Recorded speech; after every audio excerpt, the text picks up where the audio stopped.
Welcome to Funnel Hacker Radio Podcast, where we go behind the scenes and uncover the tactics and strategies top entrepreneurs are using to make more sales, dominate their markets, and how you can get those same results. Here's your host, Dave Woodward. Welcome back, Funnel Hackers. I'm your host, Dave Woodward, and today you guys are in for an experience. I've had so much fun just taking notes on our pre-show here, so you guys are going to love this. Let me introduce you guys to my dear friends, Chris Brewer. Chris, welcome to the show. Hey, thanks, Dave. It's awesome to talk to you again and connect with your awesome funnel hacking audience. This is so much fun for me because Chris and I have known each other for, a long, long time. I mean, it's been at least 5, 7, 10 years. I don't know how long it's been, but it's been so fun. We've known each other, and as well as his business partner, Brett Curry, Russell, and he have done business years ago. And I think the fun part is, we see each other at events. We've been talking about getting on the show. Your schedule's crazy because you work with agencies and clients, and met your daughter. Actually, had your daughter on our show. But I'm super, super excited to have you here. So again, Chris, welcome so much. Thank you very much. And see, that's one of those things as you get older, your kids start preempting you. So like she got top billing, just kind of follow behind. I'll pick up the leftovers. That's how it's going to end up, I think. Well, again, Chris, the part I'm most excited about is just seeing just kind of the evolution of your business. We were talking just briefly here about, so for those of you guys who don't know Chris and Brett and their agency, these guys have been, this is like traditional old school ad agency that's gone totally new age, and based on all the direct response marketing experience they have, these guys are just crushing it for their clients. And now it used to be, I believe as we were talking earlier, Chris, you were kind of focused more on traffic and conversion agency, and now you've renamed that tagline to a full funnel agency. Is that right? Yeah, we've come a long, long way, and it is kind of funny you talking about kind of that traditional agency, because how we really got into this business, we owe Russell a big credit for that, because we were at one of those old Bill Glazier, Dan Kennedy events that Russell was speaking at, and Brett and Russell connected, and Russell saw that we had our own local kind of traditional agency, and we had a little mastermind, and Brett essentially became the poster child of a launch that we did and dealt with thousands of people and helping them start their own agencies. And we did that for about 5 years. And then ClickFunnels came along, and Russell went his way and has just boomed. And we went our way, and we've just boomed. And so it's been a whole lot of fun. And yeah, we had the tagline, a traffic and conversion agency. And I'll say we had that tagline, Dave, before it was an event. We didn't have to forcefully change our tagline or anything. So Ryan hasn't come after you for it. No, Ryan and Perry have not come after us with a cease and desist. So we decided to change it to a full funnel agency, and not having anything to do really with building funnels necessarily, but more of the mindset and approach that we want our clients to have when they're trying to drive traffic and make sales. ClickFunnels is just a tool. I think you and Russell would agree with that. It's a tool, and if you don't utilize it in the right way and you don't decide what your strategy is going to be, then you're going to have kind of results that you've seen, that others have seen, where it's ready, fire, aim. Right. And ready, fire, aim usually results in, I tried those guys, or I tried this agency, it was terrible, or we did this direct mailing and it was a complete bomb, because you didn't have the whole approach figured out. So that's what we're doing now, is taking that full funnel approach. And here's what that means, Dave. It means we're not going to just let a client or a business rely on one traffic strategy. Do you remember, Dave, back in the day when Russell had his little traffic strategies? And I remember he had this silver USB that came in this black case, and it was packed with all these incredible traffic strategies. And those were great and creative, But what I know is a lot of your listeners right now, you tell me if I'm wrong, but a lot of your listeners are making money off of one traffic source. Oh my gosh, we literally had this conversation also just the other day, and we were actually talking about how many companies and businesses literally are at the mercy of Zuckerberg. Yeah. Whether it's Zuckerberg or it's Bezos. Yeah.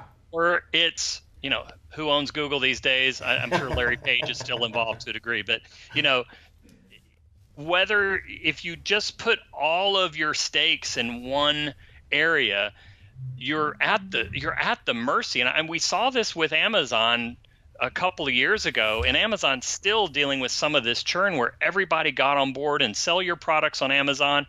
And then all it took was a few competitors to leave bad reviews on your product, and the algorithm would tank you, and you're out of business if you don't have other strategies. Yeah, I think that's one of the things most business owners don't understand is the importance really of having, everyone always talks about diversifying your income, but the most important thing here is diversifying your traffic source. Yes, 100%. Now that doesn't mean that we want to take somebody away from an area that is bringing them in solid, reliable revenue.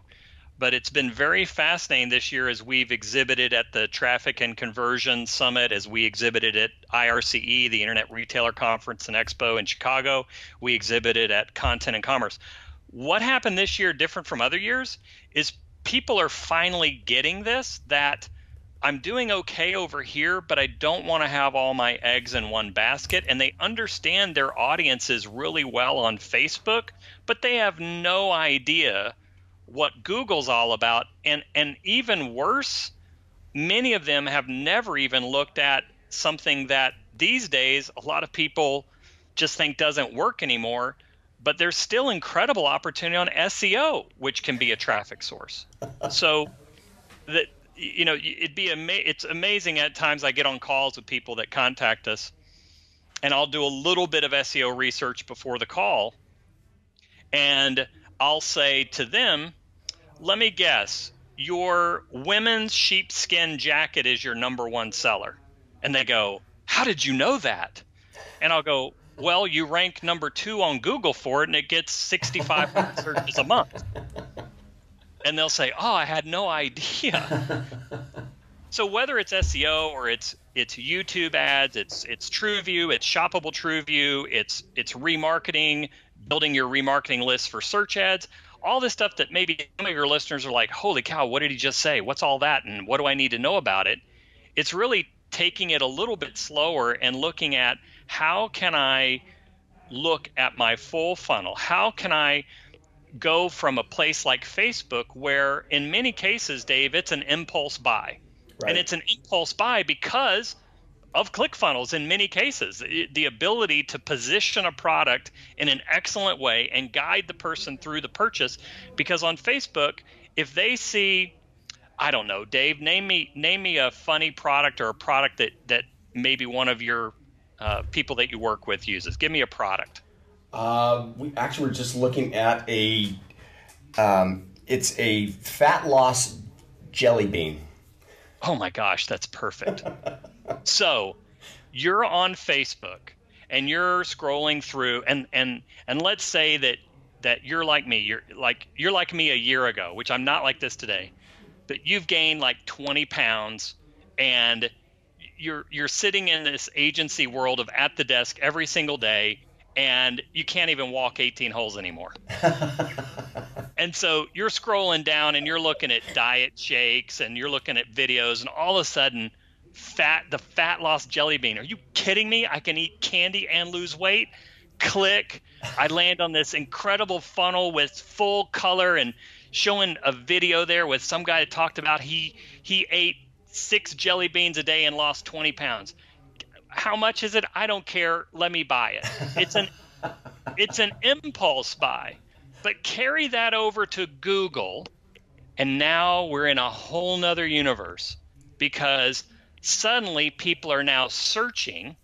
They're typing in weight loss ideas, diets for losing 20 pounds, how do I lose 20 pounds before a wedding?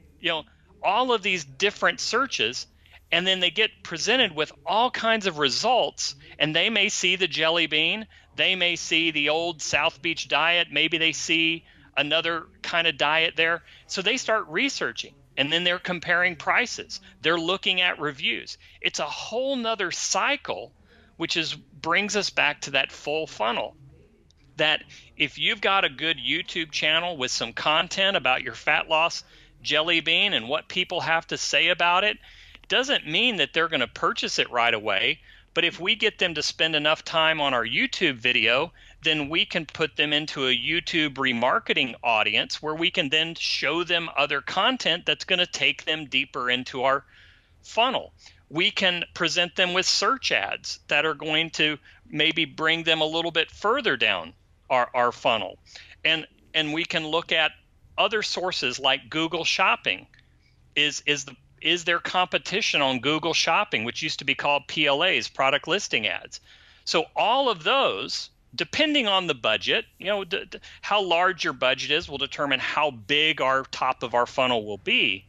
But essentially, it's like old school branding, which Brett and I both used to be kind of anti-branding when it came to small businesses because you didn't have Nike money. Right. Well, guess what? The internet makes it possible to not have Nike level branding opportunity, but to get pretty darn close within your niche, pretty darn close within your market, to be able to be everywhere and move people down that purchasing cycle. That's why, Dave, Google has been hammering us. We're a Google Premier partner, which just means we're in the top 3% of all the agencies that Google works with. And they've been saying, Chris, Brett, take your clients off of last click attribution. So on Facebook, the last click attribution would be they saw the Facebook ad, they went to the funnel, they clicked purchase. That's where the traffic came from.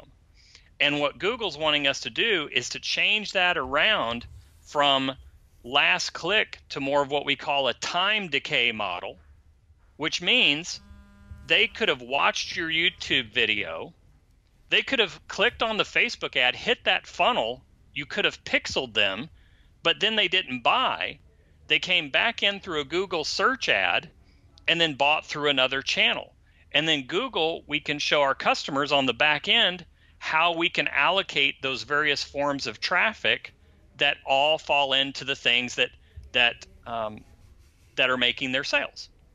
So I'll just take a breath there because I know that's a lot to take in, but that in a nutshell is kind of that, having that strategy and that mindset.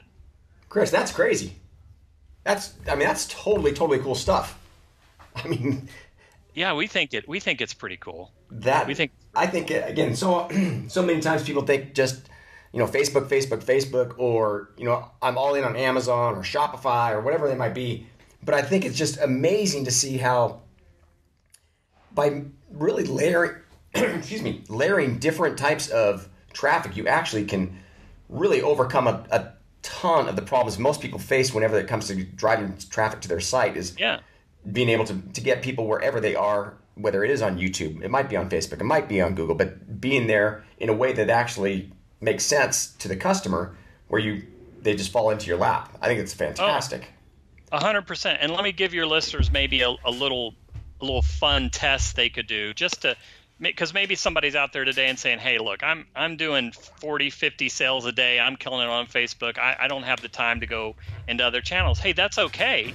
But at least maybe you want to start preparing and at least see what it would look like. So if you take a look at, like, here's an idea, and this is something that we've been experimenting with, and I can tell you it's showing real promise, is take your ClickFunnels and make sure you've got your Google Analytics installed on your ClickFunnels, which most people know that's a pretty easy thing to do. Make sure you've got a privacy policy and terms of service on the ClickFunnels that talk about how you're going to use cookies and things like that, so you're compliant with Google's remarketing policies. Make sure you have demographics and interest retargeting on, or interest categories set up on your Google Analytics. And these are all things, if your listeners are curious about it, they can contact me. We'll give that information at the end. It's pretty basic stuff once you know where to go and do it. But just set up those things. Then you can run traffic from Facebook. So let's take the fat loss jelly bean. I'll have to be careful in talking about my audience targeting here, Dave. But let's just say it's that. And so let's say that I won't pick on women. So let's say we're going to target 55-year-old guys who drink a lot of beer. Great. All right. And like to go fishing, and they're NASCAR guys. So that's going to be our Facebook audience. Well, we know that in Facebook, very straightforward how to pull that audience together, or maybe we've uploaded a list and done a similar audience, but we really don't know what Google says about those folks. So here's what you do. You set up this separate funnel that has your analytics tracking on it. You run your Facebook traffic to that funnel. Then after enough time and you get enough data, then you go into your Google Analytics and you look at what does Google say about the demographics of that Facebook audience. What does Google say are the interest categories that those men are interested in? And then what also are they in the market searching for? So those are all three things. The in-market targeting, if you're not familiar with it, it's the last 2 weeks of things that people have been searching for. And you can get killer results if you really tune that in. But one of the things is just content. So if you find that Google tells you that out of these 55-year-old sports enthusiasts, beer drinking NASCAR guys, that they love country music, let's say, and travel, those are two things that they're interested in. Well, if we don't have content on our Facebook page about, guess what, country music and travel, we're missing out on an engagement opportunity. And I want you to touch on engagement opportunities, because I think that's one of the things people just glance over and don't realize the importance of that. So define a little more what you mean by engagement opportunities, because I think it's one of the things you guys do amazingly well. Well, it's taking a step back from the wins that we get every day when we're selling products using a funnel, for instance.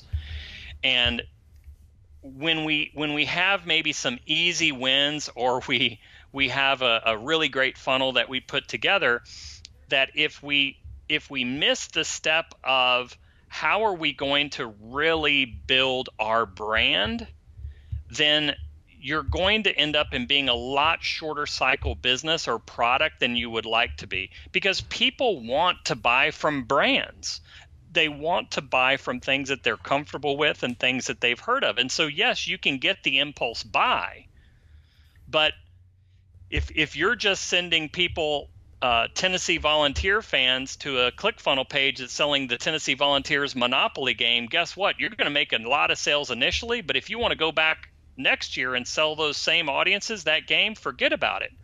But if you've engaged with those Tennessee Volunteer fans at their level on the things that they enjoy and they like to read about, and that you're segmenting those audiences appropriately, guess what? Just about any other product that you come out with that suits the interests of that audience, they're going to share, they're going to tell their friends about it, they're going to purchase it.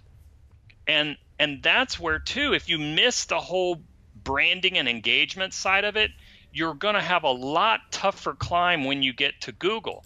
Because the nice thing is, when we take people off of Facebook that have solid brand awareness and solid search volume about their products or the things that they're talking about, it's pretty easy to do branded campaigns on Google where you have low cost per click and you can get some easy, quick wins there.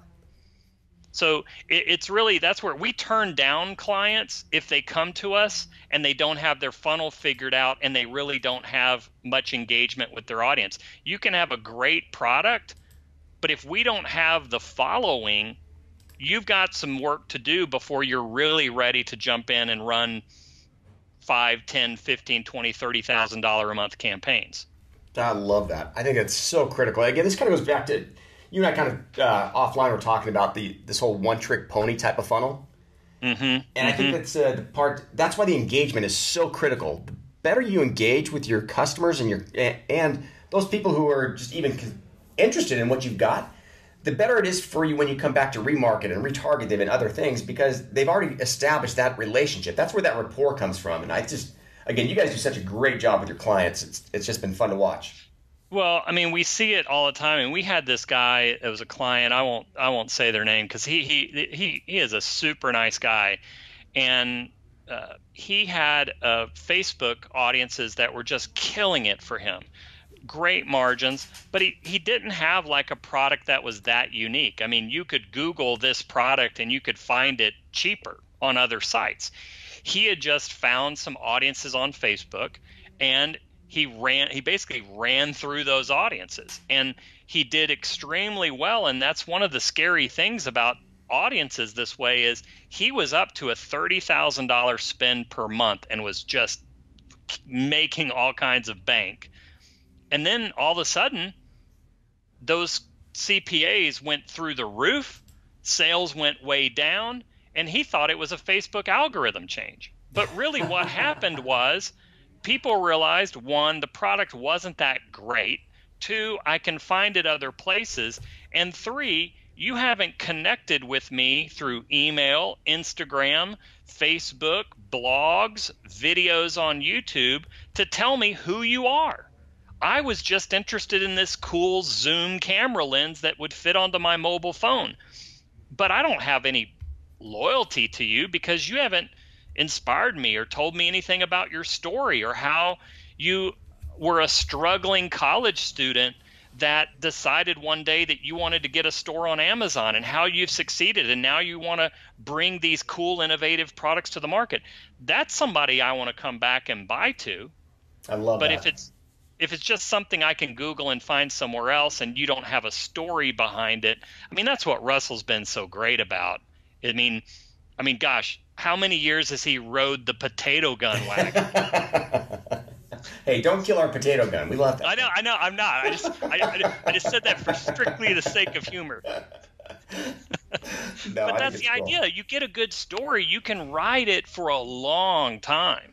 No, I think that's all it takes is one good story, as you just showed, basically. But I think the other thing is people, especially these days, it kind of goes back to the thing you were talking about as far as branding. You know, years ago, all of us who were in the direct response marketing game just poo-pooed the whole concept as far as branding, you know, the Nike story you were talking about.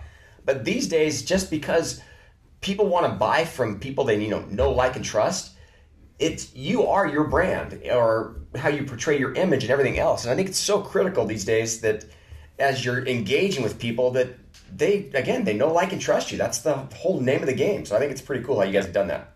And the question to ask your buyers is, how do they use my product? How does it benefit or improve their lives? And if you can answer just those questions, then you have the keys to how you can go back and extract that information from your customers and allow them to be your brand builders. One great example of that is a client we have called Friendship Collar. And if you want to really add to your emotional bank account with your significant other, go to Friendship Collar and check out these products. It's really cool. It's not just a dog or a cat collar, it's matching collars. So like, Dave, you'd have a bracelet that's like black and gold with little diamonds on it, and your boxer has a black and gold collar with diamonds on it. And so these guys did something really smart. They asked the people who were buying their product to post pictures on Instagram of them with their pet. Who doesn't want to take a picture with them and their pet? And so they got flooded on Instagram with people. Here's the thing. You see the picture.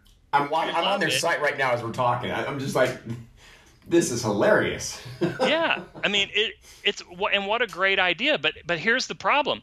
If they didn't take that step, we're branching them out onto Google right now. But if they hadn't taken that step on Instagram, you know how hard it would be to get people to get, it's like a custom dog collar, and it's matched, and so your cat has one and you have one. Well, that's really hard because what people are going to search for on Google is dog collar, cat collar, there's going to be very little search for custom dog collar.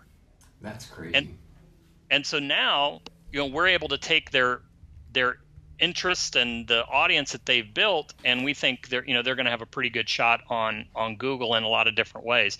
So that's just a couple of questions you can ask, and then ask those questions, and then produce content that you can easily produce and get your audience to share for you. I love it. Well, as we start, getting close to the end of the show here, there's two things we were talking about I want to dive into, and this is some of the things you're already doing with existing clients and funnels, and one of this is the whole gift card sale. Do you mind explaining what that is and why it's just crushing it? Yeah, I mean, this is just one particular client. I'm not going to share the name or the category because really, quite frankly, their competitors could jump on this and I wouldn't want them to. But this is a company that every year has a gift card sale, right before the holidays. And they've got a pretty substantial size email list. It's over 500,000. And that right there is enough for anybody who does business with other companies or has a large email list that they're not utilizing like this to really pay attention. So they had this existing email list that they had only used for email, and they had used Facebook ads in the past, and they had always done really well. Well, this client hired me to come in and consult on this particular project, and of course, I got them to join up with ClickFunnels. I introduced them to how this could be a complete game changer for them. And so they built their whole gift card sale through ClickFunnels. And I made sure, and this was just funny because I know about the power of upsells, but Russell had some piece. Oh, you know what? It was your video launch. It was the video launch, and Russell was talking about the one thing that just by adding the people that added the upsell just always did so much better than everybody else. So I made sure I said, you guys got to have an upsell. And so $100 was their biggest discount where people get 50% off the gift card if they spend $100. In the past, hardly anybody would spend $100. They'd all buy at the $25 or $50 level. But we put an upsell in to allow them to get to the $100 level, and they did $250,000 in sales in 1 week, which was a 71% increase over last year's sales. That is so crazy. I mean, I love it's these little tiny things. So this little one-time upsell gets a 71% lift. I mean, that's just huge. Right. So what I help my client learn on this is just because you have this large email list that you've just always used to email doesn't mean you can't radically shift how you've connected with them. And so their radical shift was introducing a funnel into an annual sale that they've always done one way. And of course, we uploaded that entire email list to Facebook and to Google, which there's still people that don't know you can do that and do custom audiences in Google, which helped us just make sure we were in front of that audience over that short 1 week period. And that's very solid information for people to really think about, because I had another client just real quickly. It's kind of a fun one, and I'll give people a chance to hear these guys' music for free if they want to. But Branson, Missouri's got all these shows and entertainers, and there's one show called The Hay Goods, and it's like this family of 6 or 7 brothers and 1 sister, and they can play all these instruments, and they're just incredible entertainers. Well, they wanted to chart their own course without signing with a record label, and they wanted to grow their audiences outside of just that Branson, Missouri show. And over the years, they had collected nearly 1 million pieces of data, email addresses, names, and addresses, which you can put into Facebook. We took all that data. We used Chris Lang, who I know you guys have worked with too, to scrub that list down and clean it up. And we ended up sending that out. Well, we got through the ClickFunnels as well. Our offer was to download their album for free and get it on iTunes and Shopify. So guess what? They've seen bigger numbers on iTunes than they've ever had, bigger numbers on Spotify. They got 5,000 new email opt-ins in a 3-week period, and ended up inviting our whole company down to see their Christmas show, which was pretty cool. And their whole idea was they wanted to be able to mine their data and find out, do we have fans in St. Louis and Dallas and other places that we can give our album to for free, build that data, and then run ads in a St. Louis market when we want to go and do a one-night concert and sell out and make a lot of money and come home. Well, we just launched their St. Louis concert with a very simple click funnel that had no opt-in, just a buy ticket button, and they sold out the show in a week. Oh, that's so cool. And so they'll probably do $30,000-$40,000 in one night, and now we're going to repeat that in other markets. So just a couple of ways that you've got people out there that are sitting on data that they're not utilizing in the modern ways and the opportunities that they can utilize that data. Well, Chris, I know people are listening to this and go, well, how in the world do I get a hold of Chris? So you've dropped so many value bombs throughout the call here. I'm sure people are going, I'd really like to kind of figure out what I can do next. So how do they get in touch with you? Yeah, if you want to explore a little strategy talk, or I'm even happy, if you're spending at least $5,000 a month on campaigns, if you want a little Facebook audit or AdWords audit, Amazon audit, more than happy to do that for you as a value add to your audience. Or if you just have a question, I love educating. I love helping people. Just go to chrisbrewer.co, and right there on the homepage, there's a Talk to Chris button. Click that, fill out the form, and I'll do my best to help you out or direct you to a resource that can help you. Oh, Chris, you're always so giving. I love it. It's so awesome connecting with you again. Any parting words for our audience? Oh, Dave, I love you, man. It's been great to talk with you and catch up, and I'm sure we'll see you in Orlando here pretty soon. We will for sure. I can't wait. All right. Fantastic. Thanks for listening to Funnel Hacker Radio Podcast. If you'd like to be notified anytime we release a new episode, just subscribe over at funnelhackerradio.com. In addition to that, we'd love to send you a free gift. You can find that free gift at funnelhackerradio.com/free trial. One last thing is we love giving away cars. So if you'd like access to a free dream car, all you have to do is go to funnelhackerradio.com/dream car and you'll get all the details. Thanks again for listening.